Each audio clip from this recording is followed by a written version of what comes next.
Hello दोस्तों, तो आज की वीडियो टाइम लूप के ऊपर होने वाली है, तो इस वीडियो को पूरा ज़रूर देखें। तो कहानी की शुरुआत में हमें ली नाम के कॉलेज की स्टूडेंट को दिखाया जाता है और वह पुलिस को फ़ोन करके बताती है कि 45 नंबर बस में धमाका होने वाला है। और इसके बाद हमें उस बस को दिखाया जाता है जो सच में धमाके के साथ ब्लास्ट हो जाती है। ऐसा होते ही ली एक झटके के साथ वापस उसी बस में जागती है और उसके बगल में एक लड़का होता है जिसका नाम सैम होता है। वह इसे पसीना पोंछने के लिए टिश्यू देता है, मगर यह तो उसी पर बदतमीजी का इल्ज़ाम लगाने लगती है। लेकिन सैम कहता है कि ये लड़की झूठ बोल रही है, मैंने ऐसा कुछ भी नहीं किया है। पर बस में मौजूद सभी लोग सैम को ही गलत समझ रहे थे। ली बस ड्राइवर को पुलिस स्टेशन चलने को बोलती है, लेकिन सभी को यह बात इतनी भी बड़ी नहीं लगती है कि वह तुरंत पुलिस के पास जाए, इसलिए वह अगला स्टॉप आने तक वेट करे। मगर ली नहीं मानती है, इसलिए ड्राइवर उसको बीच रास्ते में उतार देता है। वह सैम को भी ज़बरदस्ती अपने साथ कर लेती है और बस से उतरने के बाद राहत की सांस लेती है और थोड़ा सा मुस्कुराने लगती है। सैम पूछता है कि आखिर तुमने ऐसा क्यों किया, तो वो बताती है कि मैं तुम्हें समझा नहीं सकती। यह सब होने के बाद सैम इसको पागल और बेवकूफ़ समझकर टैक्सी से जाने लगता है और ली भी पैदल चलते हुए अपनी मॉम को कॉल कर रही थी।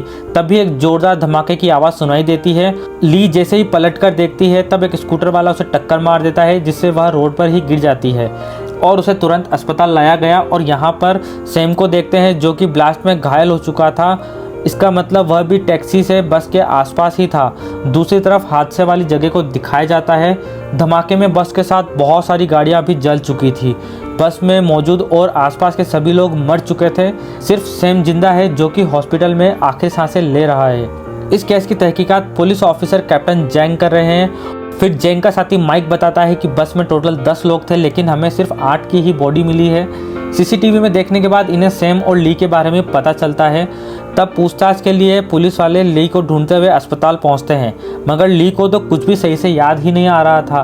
तब जैंग उसे यह वीडियो दिखाता है, जिसके बाद ली को सब कुछ याद आ जाता है और वह अपनी स्टोरी जैंग को बताने लगती है जो आज उसके साथ हुआ। लेकिन जैंग को इस बात पर थोड़ा शक होता है। जैंग बहुत प्यार से कहता है कि देखो, डरने की ज़रूरत नहीं है, मैं पिछले 20 सालों से पुलिस में हूँ और ऐसे ऐसे केस देख चुका हूँ जो कि नॉर्मल लोग सोच भी नहीं सकते हैं। और वह ली को पानी पीने को देता है। और यहाँ पर हम एक बात नोटिस करते हैं कि जैंग के दाहिने हाथ में कोई दिक्कत है। ली जैंग को बताती है कि यह सब मेरे लिए एक सपने जैसा है। जैंग रिकॉर्डिंग ऑन करके ध्यान से उसकी बातें सुनने लगता है। ली कहती है कि वह हमेशा की तरह आज भी 45 नंबर बस में चढ़ी और बस ड्राइवर को बहुत अच्छे से जानती है। वो बहुत ही अच्छा इंसान है। इसके बगल वाली सीट पर एक लड़का सो रहा था, वह भी थकी हुई थी, इसलिए वह भी सो गए। लेकिन कुछ देर बाद किसी के फ़ोन के बजने की घंटी सुनाई देती है और वह अपने आसपास देखती है कि आवाज़ कहाँ से आ रही है। लेकिन तभी अचानक से बस में ज़ोरदार धमाका हुआ और यह सब मर गए। मगर अगले ही पल वो फिर से उसी बस में जागी। उसे लगा यह सिर्फ सपना था, लेकिन उसे दर्द का एहसास हुआ जो कि नॉर्मली नहीं होना चाहिए था। कुछ देर बाद इसे फिर से वही रिंगटोन सुनाई दी और वह कुछ समझ पाती उससे पहले ही बस का धमाका हो गया। यह बकवास बातें सुनकर माइक से रुका नहीं गया। वह अंदर जाकर ली को डांटते हुए कहता है कि हमारा टाइम बर्बाद मत करो। जैंग उसे शांत करते हुए बाहर इंतजार करने को कहता है।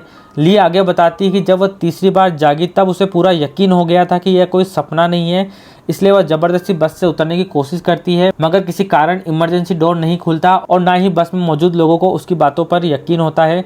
टाइम पूरा होते ही वह फिर से मर जाते हैं। अगली बार उसने बीमारी का नाटक बनाकर बस से निकलने का प्लान बनाया, लेकिन बस में एक औरत थी जिसके पास बहुत सारी दवाइयाँ थी, इसलिए उसका यह प्लान भी फेल हो जाता है। लेकिन यह सब करने में उसे पता लग गया था कि वो ब्लास्ट क्यों हो रहा है।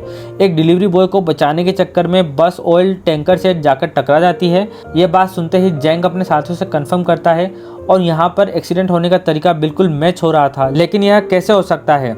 ली जैंग से पूछती है, क्या आपको मेरी बात पर विश्वास नहीं हो रहा है। जैंग कहता है कि नहीं, तुमने जो ब्लास्ट होने का कारण बताया वो बिल्कुल सही है। ली कहती है कि मैं झूठ नहीं बोल रही हूँ, आपको लगता है कि मैं पागल हूँ, लेकिन मेरा यकीन कीजिए, मेरे साथ बार बार वही कुछ रिपीट हो रहा है। जैन कहता है कि तुम्हारे कहने का मतलब है कि तुम एक टाइम लूप में हो, जैसा मूवीज में होता है। जैंग सोचता है शायद इसके सर पर चोट लगने की वजह से इसको गलतफहमी हो रही है। तभी जैंग को उसके साथी का फोन आता है जो खबर देता है कि सैम जो बस से उतर गया था अब वह नहीं रहा। फिर हमें सैम के नजरिए से दिखाया जाता है कि वह ली को पागल कहकर जा रहा था। सैम जो कि एक गेम डिजाइनर है और वह टैक्सी में जा रहा होता है। तभी इसके साथी का मैसेज आता है कि वह जल्दी ऑफिस पहुंचे। सैम को बंद जगह में घुटन होने लगती है, इसलिए वो ज़्यादातर बस से ही ऑफिस जाता है। थोड़ा दूर आगे जाने पर फिर से वह बस के पास पहुंच जाता है और देखते ही देखते बस में धमाका हुआ। अस्पताल में मरने के बाद जब वह वापस उसी बस में जागा तब उसे भी यह सब कुछ सपना लग रहा था, लेकिन जब उसने अपने बगल वाली सीट पर ली को देखा तब वह हैरान हो गया। वो ली से पूछता है, हम पहले भी कभी मिले हैं? ये सुनकर ली के चेहरे पर चमक आ गई। ली उससे बताती कि हाँ, हम पहले भी इसी बस में मिल चुके हैं। मैंने तुम पर गलत इल्ज़ाम लगाया था, तुम टैक्सी से चले गए थे और फिर हम हॉस्पिटल में मिले। ये सुनकर तो सैम को पसीना आ जाता है। उसे समझ ही नहीं आता कि इसके सपने के बारे में उसे कैसे मालूम। ली बताती है कि यह कोई सपना नहीं है, बल्कि कुछ ही देर में वापस ब्लास्ट होने वाला है। क्योंकि सैम पिछली बार का दर्द अभी तक भूला नहीं था, इसलिए वो ज़बरदस्ती बस से उतरने लगा। लेकिन बस में मौजूद बाकी पैसेंजर ऐसा करने नहीं देते हैं और इन्हीं लड़ाई के बीच फिर से ब्लास्ट हो जाता है। सैम के जागने पर ली उससे पूछती है कि तुम्हें अब तो यकीन हो गया ना? इस बार सैम बस का कांच तोड़कर बाहर निकलने की कोशिश करता है, मगर बस में एक पहलवान टाइप का आदमी है जो इसे पागल समझकर पकड़ लेता है। सैम सबको बताता है, लेकिन कोई भी इसकी बात पर यकीन नहीं करता। अगली बार जागने पर ली बताती है कि ये सब करने का कोई भी फायदा नहीं है, हमें बचने के लिए कोई और रास्ता ढूंढना होगा। सैम को तो अभी भी यकीन नहीं हो रहा था कि वो किसी टाइम लूप में फंस गया है। उसे तो लग रहा था किसी ने इन दोनों को हिप्नोटाइज कर लिया। ली कहती, शायद ऐसा होता, लेकिन प्रॉब्लम ये नहीं है, तुम इसलिए टाइम लूप में हो क्योंकि पिछली बार मैंने तुम्हें बस से उतार लिया था। अगर हम लोगों को भी बचा लेते हैं तब शायद ये लूप खत्म हो जाए। सैम पूछता है, लेकिन ये हम करेंगे कैसे? ली कहती है कि मैं जानती हूँ बस ब्लास्ट क्यों हो रही है। अगर हम किसी भी तरह बस को लेट करवा देते हैं तब वो एक्सीडेंट नहीं होगा। इनका प्लान तो अच्छा है। इस तरह उस टैंकर को दिखाया जाता है जो काफी स्पीड से आ रहा था। ड्राइवर का साथी जो कि टिकटॉक देखने में बिजी था, जिसकी आवाज से ड्राइवर को परेशानी हो रही थी। ड्राइवर उसे मोबाइल बंद करने का बोलता है, लेकिन वो इसे चिढ़ाने के लिए और आवाज को तेज कर देता है। ली और सैम ड्राइवर के पास ही खड़े थे ताकि वो इस एक्सीडेंट को रोक सके, और इस बार ये लोग किसी तरह से ड्राइवर को कुछ सेकंड के लिए देर करवाकर उस भयानक हादसे को होने से रोक देते हैं। इन्हें लगता है कि सब कुछ ठीक हो गया है, लेकिन ऐसा नहीं था। ये दोनों खुश थे और अपने अपने बारे में बात करने लगते हैं, लेकिन कुछ ही समय बाद वही रिंगटोन फिर से बजती है और तब एक धमाका होता है और सभी लोग मार जाते हैं। अगली बार जब ये दोनों जागते हैं तब इन्हें पिछली सारी बातें याद थी, यानी टाइम लूप अभी भी खत्म नहीं हुआ है। ली बताती है, हो ना हो इस बस में ही जरूर कोई बम प्लांट किया गया है और वह रिंगटोन उसी बम को ट्रिगर करता है। इसलिए तुरंत ली फिर से सैम पर झूठा इल्जाम लगाकर दोनों बस से उतर जाते हैं और वह तुरंत पुलिस को फोन करके इस बारे में बताते हैं। पुलिस ली से ज्यादा सवाल ना करे, इसलिए इस बार वो मोबाइल स्विच ऑफ कर देती है। यहाँ पर पुलिस तुरंत बस तक पहुँचने की कोशिश करते हैं। इधर ली और सैम किसी ऊंची जगह पर जाकर उनका इंतजार करने लगते हैं। इस तरफ जेंग पुलिस स्टेशन में ही था। वो लोग आपस में बात कर रहे थे कि कहीं ये फ्रॉड कॉल तो नहीं है, लेकिन तभी सच में ब्लास्ट हो गया। ये देखकर सैम और ली सोचते हैं कि इसका भी कोई फायदा नहीं हुआ, क्योंकि अब ये दोनों ब्लास्ट में बच गए हैं। इसका मतलब टाइम लूप भी खत्म हो जाएगा, इनका ऐसा मानना था। इस तरफ जेंग ली की कॉल रिकॉर्डिंग सुनता है, जिसमें उसे पता चलता है कि फोन करने वाली लड़की के साथ कोई और भी था। वो हादसे वाली जगह पर अपने साथी को फोन करके ब्लास्ट करने का कारण पूछता है। जेंग बताता है कि ये एक्सीडेंट का केस है, उसे ध्यान से चेक करने को कहता है, क्योंकि ली ने उसे फोन पर ब्लास्ट होने का कहा था। पूरी सच्चाई जानने के लिए इन्हें उन दोनों से पूछताछ करनी होगी, क्योंकि यहाँ पर हर जगह कैमरा लगा है तो वो जल्दी पकड़े भी जाएंगे। बस इसी बात को लेकर सैम घबरा रहा था कि वो पुलिस को क्या बताएगा। अगर इसने सच भी कहा तो इसकी बात पर कोई यकीन करने वाला नहीं है, क्योंकि ली ने ऐसा ऑलरेडी करके देख लिया है। ये दोनों बातें कर ही रहे होते हैं। इधर जेंग के साथी इन्हें पकड़ने के लिए आ रहे हैं। ये जानने की कोशिश करते हैं कि आखिर ये टाइम लूप में क्यों फंसे, ये कागज पर कितने बजे ब्लास्ट होता है, कितने बजे जागते हैं, ये सब कुछ लिखकर समझने की कोशिश कर रहे होते हैं। तभी जेंग भी यहाँ पहुँच जाता है। सैम उस कागज को कचरे में डाल देता है। इसके बाद ये लोग पुलिस स्टेशन पहुँचते हैं। इन दोनों को अलग अलग रूम में बिठाकर पूछताछ किया जाता है। पुलिस उस कागज को भी अपने साथ ले आती है जिसे वो कहीं का नक्शा समझ रहे थे। जेंग से पूछता है कि तुम्हें कैसे पता कि बस में बॉम्ब है, क्या तुमने ये कहीं से सुना, तुमने कहीं देखा या फिर तुम्हें कोई स्मेल आई? ली बताती है कि ऐसा कुछ नहीं है। तो जेंग कहता है, तो फिर क्या बात है? अगर तुम्हें किसी भी तरह पता चल गया तो तुमने ड्राइवर या बाकी लोगों को क्यों नहीं बताया, और इस नक्शे का क्या मतलब है? दूसरे रूम में सैम से भी यही सवाल किए जाते हैं। वो झूठ नहीं बोलता, टाइम लूप के बारे में सब कुछ बता देता है। लेकिन माइक को इसकी बातों पर जरा भी भरोसा नहीं होता। ली जेंग का नाम लेकर उनसे पूछती है कि अगर कोई पुलिस को इमरजेंसी में फोन करे तब वो ऐसा क्या कहे कि पुलिस तुरंत एक्शन ले। जेंग बताता है कि ये बहुत मुश्किल होता है, लेकिन जितना हो सके कम से कम बात करो। तभी जेंग सोचता है कि ली को उसका नाम कैसे पता चला, जबकि ना तो उसने उसका नाम उसे बताया, ना ही उसने कोई कार्ड पहना है। अब ली पिछली बार क्या होता है सब कुछ जेंग को बताने लगती है। जेंग को यकीन हो जाए इसलिए वह यह भी बताती है कि उनके एक हाथ में दिक्कत है और ये कागज कोई नक्शा नहीं बल्कि हम इस टाइम लूप को समझने की कोशिश कर रहे हैं। हालांकि इस बार भी जेंग को यकीन नहीं होता है। इन दोनों का ब्लड जांच किया जाता है कि कहीं इन्होंने कोई ड्रग्स तो नहीं लिए, लेकिन रिपोर्ट्स में ऐसा कुछ नहीं आता। इतनी देर में पुलिस वालों ने इन दोनों के बारे में सब कुछ पता लगा लिया था और हादसे वाली जगह पर इन्हें बम होने का सबूत भी मिल गया है। अब पुलिस वालों को समझ नहीं आता कि ये करे क्या, क्योंकि सैम और ली की हर बात सच हो रही थी, लेकिन यह सब कुछ टाइम लूप के कारण हो रहा है। उनका यह मानना अभी भी मुश्किल था। थोड़ी देर बाद ली सो जाती है, लेकिन ऐसा होते ही वह फिर से उसी बस में जाग जाती है। इसके बगल में सैम भी था जो अभी सो रहा था। यहाँ पर ली सबसे पहले टाइम चेक करती है, जिससे उसे पता चलता है कि ये हर बार कुछ मिनट आगे पीछे चली जाती है। ये थोड़ी देर बातचीत नहीं करते क्योंकि इन्होंने हर चीज़ ट्राई करके देख ली है, मगर ये टाइम लूप अभी तक ख़त्म नहीं हुआ है और न ही उन्हें उस बॉम्बर के बारे में पता लगा है। ली इस बार सबको बता देती है कि बस में बॉम्ब है, लेकिन ऐसा कहते ही फिर से ब्लास्ट हो जाता है। इसका मतलब जिसने भी उस बॉम्ब को रखा है या तो वो उसी बस में है या उसे वो सुन या देख सकता है। इसलिए अब वो एक एक करके सभी पैसेंजर को चेक करने का ट्राई करते हैं। सैम नोटिस करता है कि बस में सबसे पीछे एक लड़का बैठता है जो अपना चेहरा छुपाकर रखता है, लेकिन वह बस में अभी है नहीं और वह अगले स्टॉप में बस में चढ़ने वाला है। ये दोनों पहले उतर जाते हैं और ली तुरंत पुलिस को फ़ोन करके बॉम्ब की जानकारी दे देती है। सैम को यह आइडिया अच्छा नहीं लगता है, इसलिए वो ली से दूर हो जाता है ताकि वो सीसीटीवी की नज़र में ना आए। इधर पुलिस को भी खबर मिलते ही वो रोड ब्लॉक करके सभी को चेक करने लगते हैं। माइक और कुछ पुलिस वाले बस की तलाशी लेने के लिए सभी को एक एक करके उतरने का कहते हैं, मगर एक आदमी तुरंत बोरी में रखा सामान सही करने लगता है। माइक उसे रोकने के लिए भागता है, लेकिन तभी बम ब्लास्ट हो जाता है। जेंग बस से थोड़ी दूर वेट कर रहा था, तब इन्हें पता चलता है कि ब्लास्ट में कोई भी नहीं बचा, इसका साथी माइक भी मारा गया और वो इसके छोटे भाई जैसा था।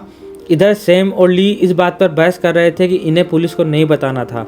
ली सैम को यहाँ से जाने का कहकर पुलिस को फ़ोन कर देती है ताकि वो इसे लेकर नहीं जाए, क्योंकि छुपने का कोई फ़ायदा नहीं है, पुलिस इन्हें ढूंढ ही लेगी। सैम कहीं बैठकर लैपटॉप में उस बस धमाके की न्यूज़ को देख रहा था। इधर ली से पूछताछ हुई और उसने फिर सब वही से बताया। जेंग को यकीन नहीं होता इनको इन सब के बारे में कैसे मालूम। वो ली को बताता है कि माइक भी उस धमाके में मारा गया है। ये जानकर ली को बड़ा दुख होता है। वह जेंग से माफ़ी मांगती है और कहती है कि सब उसी की गलती है, अगर इसने पुलिस को फ़ोन ना किया होता तो ऐसा कुछ ना होता। जेंग कहता है कि तुमने बिल्कुल सही किया, हर नागरिक को जिम्मेदार होना जरूरी है, लेकिन अब सच बताओ कि तुम्हें कैसे मालूम। ये सीसीटीवी में सैम की वीडियो देखकर पूछते हैं कि क्या वो इसे जानती है। ली ने सोचा अगर वो सच बताएगी तो उसे पकड़ लेंगे, इसलिए वो झूठ बोल देती है। तभी दूसरी तरफ सैम का फ़ोन आ जाता है। जेंग स्पीकर ऑन करके बात करने का बोलता है। सैम पूछता है कहाँ हो तुम। ली कहती है कि दोबारा मुझे फ़ोन मत करना, मैं तुमसे अब ब्रेकअप करती हूँ। सैम कहता है अच्छा मैं समझ गया, अब तुम परेशान मत हो और सो जाओ, यह सब कुछ ठीक हो जाएगा। अब यह सुनकर तो जेंग हैरान हो जाता है, क्योंकि ऐसे कोड में बात तो क्रिमिनल करते हैं। इतना कहकर सैम फ़ोन रख देता है और अब वो जल्दी से वहाँ से भागने की कोशिश करता है, क्योंकि पुलिस इसे पकड़ने के लिए निकल चुकी है। सैम नींद की दवा और ड्रिंक पीकर सोने की कोशिश करता है। तब तक जेंग सैम को ट्रैक करके यहाँ पहुँच जाते हैं और अब वो उसे पुलिस स्टेशन ले जाते हैं। सैम नशे में कहता है कि मुझे दोबारा उस कमरे में बंद नहीं होना है। अब थोड़ी देर बाद वो पुलिस की गाड़ी में ही सो जाता है और दूसरी तरफ ली भी सो गई। इस बार ये दोनों फैसला करते हैं कि वो पुलिस को फ़ोन नहीं करेंगे। उस बमर को ढूंढने के लिए दोनों लड़ाई का नाटक करके उस लड़के के पास आकर बैठ जाते हैं। मौका पाकर सैम उसका बैग चेक करने की कोशिश करता है, लेकिन ये समय कम था। अगली बार ये फोटो खींचने का झूठा इल्जाम लगाकर उसका बैग चेक करते हैं, तभी उसे अस्थमा का अटैक आ पड़ा। उसकी हालत एकदम मरने जैसी हो गई, मगर फिर भी उसने अपना बैग किसी को चेक करने नहीं दिया। उसने बैग में हाथ डाला और धमाका हो गया। इस बार ये दोनों जानते थे कि बॉम्ब किसके बैग में है, इसलिए वो उस लड़के को बस में चढ़ने ही नहीं देते। बैग चेक करने पर इन्हें पता चलता है कि उसमें तो बिल्ली है, क्योंकि पालतू जानवरों को बस में लाना मना था, इसलिए वो छुपाकर इसे ले जा रहे थे। बम ना मिलने पर ये बहाना बनाते हैं कि इनका बैग चोरी हो गया, जो इनके जैसा ही था। ये लोग बात कर ही रहे थे कि तभी फिर से ब्लास्ट हो जाता है। अब इसका मतलब साफ था कि बॉम्ब किसी और के पास है, ली पता नहीं क्या सोचकर मुस्कुराने लगती है। सैम के पूछने पर वो बताती है कि देखो, जैसे मैंने तुम्हें बस से उतारा, अब हमने उस लड़के को भी बस में ब्लास्ट होने से बचा लिया है। इसका मतलब वो भी टाइम लूप में फंस गया है, और अगर ऐसा हुआ तो हम एक टीम की तरह उस बॉमर को ढूंढ पाएंगे। सैम कहता है मुझे ऐसा नहीं लगता है। इस तरफ उस लड़के को न्यूज़ में पता लगता है कि जिस बस में वो जाने वाला था वही ब्लास्ट हुई है। तब वह अपने आप को बहुत लकी समझता है और मन ही मन सैम और ली को थैंक यू करता है। बस में जितने भी लोग मारे गए उनके परिवार वाले पुलिस स्टेशन आ गए थे, तभी वो लड़का इन्हें ढूंढते हुए यहाँ पहुँच गया था। अब वो इन लोगों से पूछता है कि तुम लोगों को कैसे मालूम था कि बस में बॉम्ब है, जिस पर ये मना करते हैं, मगर इनके चेहरे पर साफ दिखाई दे रहा था कि झूठ बोल रहे हैं। इसलिए वो लड़का पुलिस को फ़ोन करने जा रहा था। ली उसे रोकते हुए कहती है कि ये समझाना बहुत मुश्किल है, लेकिन हाँ, हम जानते थे कि ब्लास्ट होने वाला है। पूरी बात समझाने पर वो इन्हें अपने घर ले आता है। असल में घर इसका नहीं बल्कि किराए पर लिया हुआ है। वो भी उस बिल्ली को घर वालों से छुपा कर रखता था क्योंकि उसकी मॉम को बिल्लियाँ पसंद नहीं। खैर, ये दोनों इसे समझाना शुरू करते हैं ताकि कल जब ये टाइम लूप में आएगा तब इसे समझाना नहीं पड़ेगा। सारी बातें सुनकर वह तुरंत यकीन कर लेता है। असल में उसने टाइम लूप से रिलेटेड बहुत सारी फिल्में देखी है और इस पर सर्च भी किया है। जाते समय ली पूछती है कि अगर तुम्हें कल कुछ याद ना हो तो मैं तुम्हें कैसे यकीन दिलवाऊं। तो वह लड़का कहता है कि तुम मेरा पूरा नाम लेना, मैं यकीन कर लूँगा। वैसे तो इसका नाम बहुत बड़ा है, लेकिन ये शॉर्ट में लूडी बताता है। इसके बाद लूडी अपने घर पर चला जाता है। ये दोनों एक होटल में जाकर रुकते हैं। लूडी की मॉम को उसके कपड़ों पर बिल्ली के बाल मिलते हैं, जिस कारण वह लूडी को डांटने लगती है। लूडी रोने लगा क्योंकि आज वो मरते मरते बचा, और अगर ये मर जाता तो उसकी बिल्ली का ख्याल कौन रखता। इस बात से वो और भी दुखी हो गया और वो अपने कमरे में जाकर आज जो कुछ भी हुआ उसे डायरी में लिखने लगा। दूसरी side police CCTV footage check कर रही थी। उन्हें थोड़ा अजीब लगा, इसलिए वो लूडी को फ़ोन करके पुलिस स्टेशन आने का कहते हैं। वह अपने डैड के साथ पुलिस स्टेशन पहुंच गया। घर में उसकी मॉम ने उसकी डायरी चेक कर ली और वह बहुत डर गई। इधर होटल में ली और सैम इंटरनेट पर सबूत ढूंढ रहे थे। इन्हें उस आदमी के बारे में पता चला जिनके पास एक बोरा था। वो एक्सीडेंट के जुर्म में जेल में था और अभी अभी छूटा है।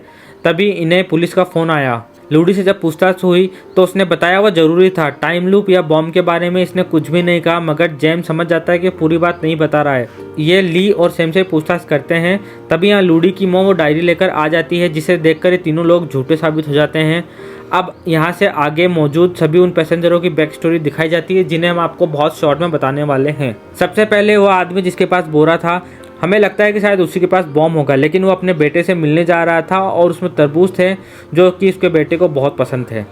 दूसरा कि जो आदमी जिसके पास सूटकेस था, हमें लगता है कि इसके पास भी बॉम्ब हो सकता है, लेकिन किसी तरीके से जब उसका सामान चेक होता है तब पता लगता है कि असल में उसके पास किराए देने के भी पैसे नहीं था, इसलिए वो अपना सामान पैक करके गांव जा रहा था। बाकी वह औरत जिसके पास बहुत सारी दवाएं थी, उस पर शक करना ही बेकार है क्योंकि उसका बैग बहुत ही छोटा है। अब बचे दो आदमी, जिनमें एक पहलवान और दूसरा जो कि हर जगह की वीडियो रिकॉर्ड कर रहा था। जरूर ये कोई ब्लॉगर होगा। अब सिर्फ एक ओल्ड लेडी बची जिसके पास एक पन्नी थी। अगली बार ये उसको ही चेक करने वाले थे, लेकिन इससे पहले कि मैं आपको बता देता हूँ कि ली को लगा था कि वो लड़का इनके साथ टाइम लूप में फंस जाएगा, लेकिन ऐसा नहीं होता है। अगले दिन जब वो आता है तब उसे कुछ भी याद नहीं था, लेकिन ली उसका पूरा नाम लेकर उसकी मदद लेती है क्योंकि अब सिर्फ ओल्ड लेडी का सामान चेक करना था। तब जैसे ही बस रुकती है, सैम वो पन्नी लेकर बस से भागने की कोशिश करता है, लेकिन तभी वो ओल्ड लेडी पन्नी में जो प्रेशर कुकर था उसका लीवर खींच देती है, जिससे धमाका हो गया था।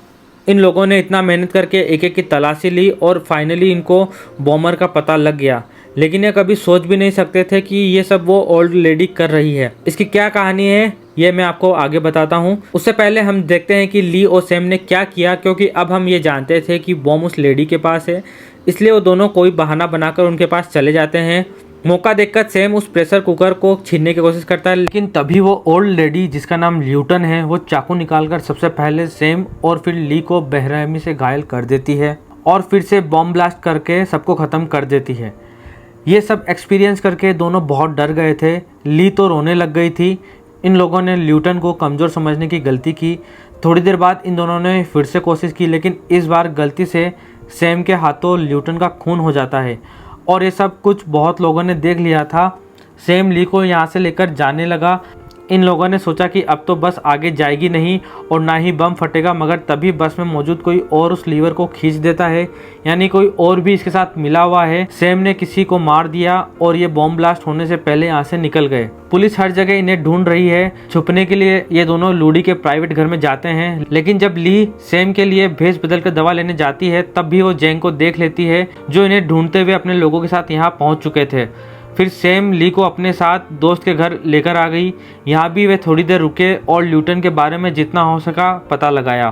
खैर अगली बार जब ये जागते हैं तब मोबाइल में लिखकर बाकी लोगों को बताते हैं कि इन्हें क्या करना है, लेकिन मदद के बजाय वो लोग डर के मारे बस से उतरने लगते हैं।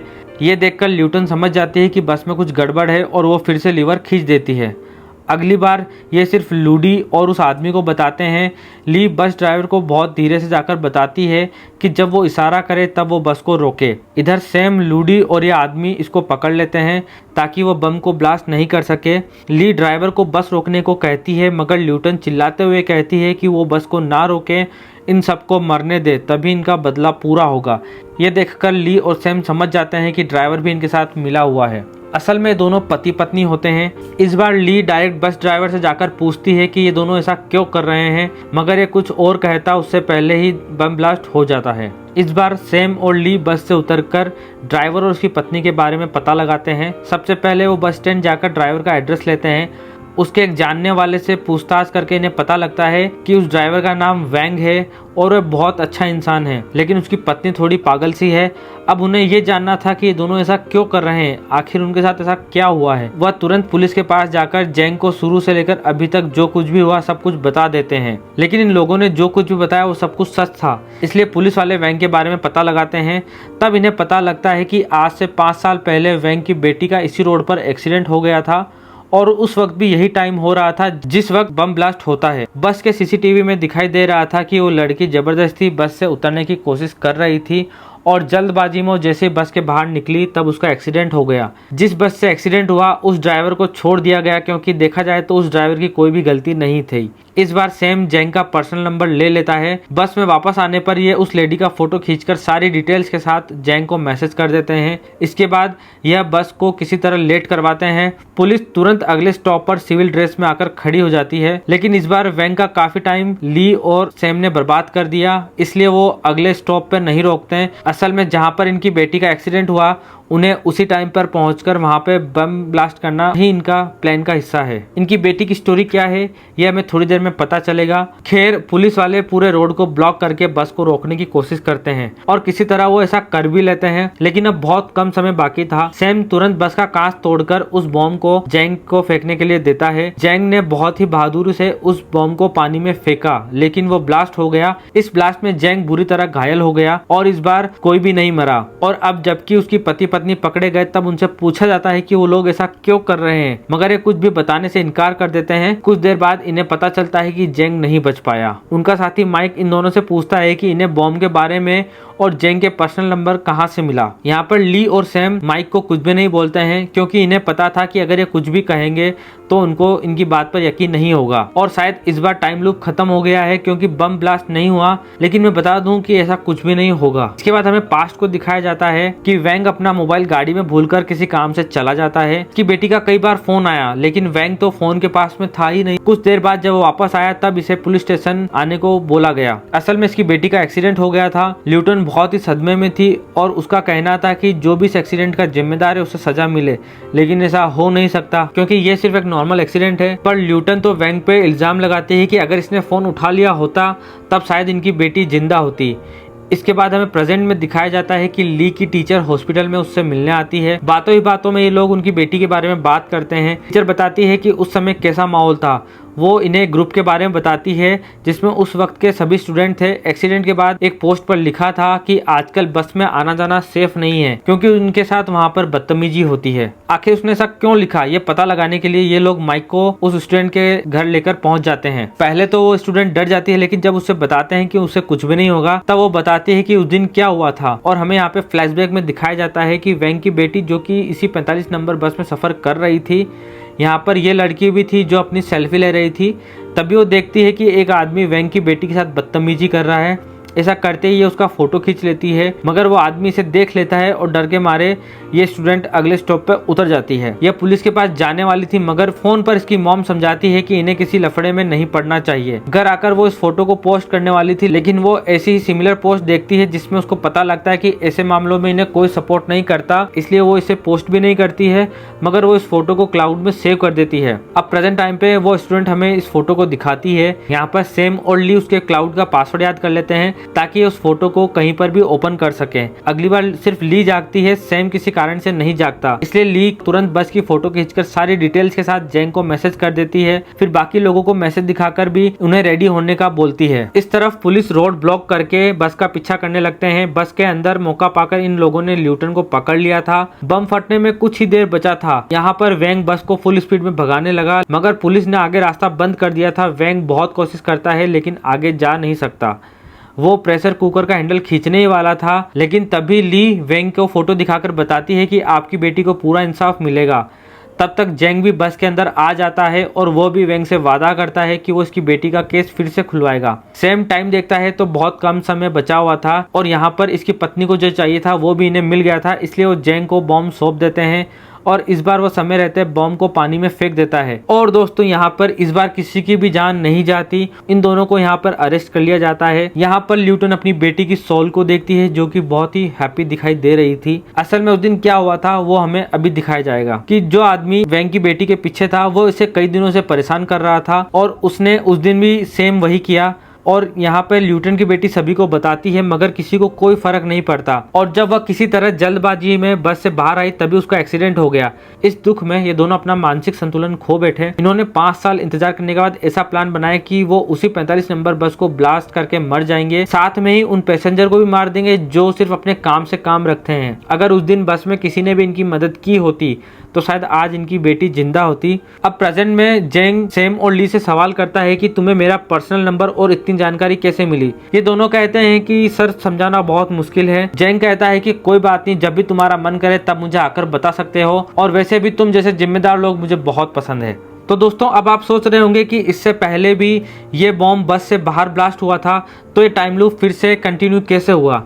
तो मेरे हिसाब से यहाँ पर इस बॉम्ब ब्लास्ट में अगर किसी की भी जान जाती है तो ये टाइम लूप खत्म नहीं होता। जैसा कि हमें पता है लास्ट ब्लास्ट में जैंग की भी डेथ हो जाती है, इसलिए टाइम लूप फिर से रिपीट होता है। और यहाँ पर सैम और ली अपने अपने घर जाकर सो जाते हैं, जिन्हें पूरी उम्मीद थी कि इस बार ये टाइम लूप खत्म हो जाएगा। इसके बाद होता भी वही है, हमें एक नया सवेरा दिखाया जाता है। वो ली को गुड मॉर्निंग का मैसेज भेजता है। इतनी बार इस टाइम लूप में फंसे रहने के कारण ये एक दूसरे को पसंद करने लगते हैं। पुलिस भी सभी पैसेंजर को धन्यवाद देने के लिए प्रोग्राम रखती है। सभी लोगों को स्टेज पे बुलाकर इनका सम्मान किया जाता है। साथ में ही सभी को 3 लाख का चेक भी दिया जाता है। उसके बाद हमें उस आदमी को दिखाया जाता है जो अपने ऑफिस में था और यहाँ पर इसे पुलिस अरेस्ट कर लेती है। जेल में उस आदमी को देखकर वैंग बहुत खुश था। साथ में ऐसा लग रहा था जैसा कि वो जेल में उसे और भी सजा देगा। खैर इसके बाद हमें उन लोगों की फैमिली को दिखाया जाता है जो बहुत खुश हैं। जहाँ पर वो ओल्ड मैन अपने बेटे के ऑफिस पहुँचता है और सभी को तरबूज खिलाता है। यहाँ लूडी ने अपनी मॉम को मना लिया है और उन्हें अब बिल्लियों से कोई परेशानी नहीं है। और वो आदमी जिसके पास कोई भी काम नहीं था अब उसने डिलीवरी बॉय का काम स्टार्ट कर दिया। ऐसे ही करके उन सभी की हैप्पी लाइफ को दिखाया जाता है। लास्ट में सैम और ली वैंग की बेटी की कब्र पर फूल चढ़ाने आते हैं और आगे चलकर ये दोनों शादी भी कर लेते हैं। इसी के साथ ये सीरीज यहाँ पर खत्म हो जाती है। ये सीरीज आपको यूट्यूब पर देखने को भी मिल जाएगी, लेकिन ये अभी तक हिंदी में नहीं आई है। तो आपको स्टोरी कैसे लगी हमें कमेंट में जरूर बताएं, और ऐसे ही नई सीरीज और मूवीज के एक्सप्लेनेशन के लिए आप हमारे चैनल को सब्सक्राइब कर सकते हैं।